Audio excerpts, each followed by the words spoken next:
Hello നമസ്കാരം, ഞാൻ കലാഭവൻ സരിക.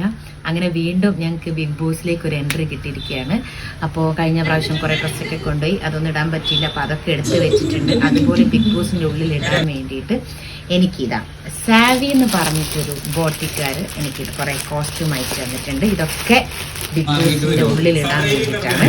അപ്പോൾ ഇത് എനിക്ക് അയച്ചു തന്നത് വേറെ ആരുമല്ല, എൻ്റെ ഒരു അനീറ്റിക്കുട്ടി തന്നെയാണ്.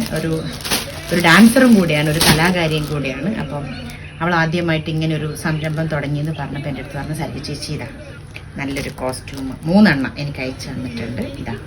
ഇതെന്തായാലും ബിഗ് ബോസിൻ്റെ ഉള്ളിൽ ഇടണം എന്നാണ് പറഞ്ഞത്. പൊതുവേ ഞാൻ അങ്ങനെ ചുരിദാർ ഇടാറില്ല, പിന്നെ സൈഡ് സ്ലിറ്റ് ഒന്നും ഉള്ളത് ഇടാറില്ല. പക്ഷേ ഇതെനിക്ക് ഭയങ്കര ഇഷ്ടപ്പെട്ടു. കാരണം നല്ല ലൂസ് പാൻറ്റാണ്, നല്ല ലൂസായിട്ടിരിക്കുന്നത് കൊണ്ട് ഈ സൈഡ് സ്ലിറ്റ് ഒന്നും പ്രശ്നമില്ല. അപ്പോൾ അതുകൊണ്ട് നിങ്ങളിത് നോക്കി വെച്ചോ, ഞാൻ ബിഗ് ബോസിൻ്റെ ഉള്ളിൽ ഇടുന്നത്. അടുത്തതാ നല്ല ത്രെഡ് വർക്കൊക്കെ ചെയ്തിട്ട് പാൻറ്റും ടോപ്പും അതേ കളർ തന്നെ, നമ്മൾ പറയുന്നത് ഒരു ഇഷ്ടിക കളർ. അപ്പോൾ ഇതൊക്കെ ഇട്ടിട്ട് നിങ്ങൾ എല്ലാവരും കാണണം. ഞാൻ ബിഗ് ബോസിലുണ്ടാവും. ഇത് സാവി, ഇത് കാലിക്കറ്റാണ്. ഇതാണ് 3ാമത്തെ കോസ്റ്റ്യൂം. കോളറൊക്കെ വെച്ചിട്ട് നല്ലൊരു ഷർട്ട് മോഡൽ എനിക്ക് വേണ്ടി ചെയ്ത് തന്നാണ്. അപ്പോൾ എന്തായാലും നമ്മുടെ സെസ്ന തുടങ്ങിയ സാവി എന്ന് പറഞ്ഞ ഇൻസ്റ്റാഗ്രാം പേജിൽ ഓൺലൈനാണ്. അപ്പോൾ എന്തായാലും സാവിക്ക് ഈ ഒരു വലിയൊരു സെസ്ന തുടങ്ങിയ ഈ ഒരു ബ്രാൻഡിന് എൻ്റെ എല്ലാവിധ ആശംസകളും. All the very best.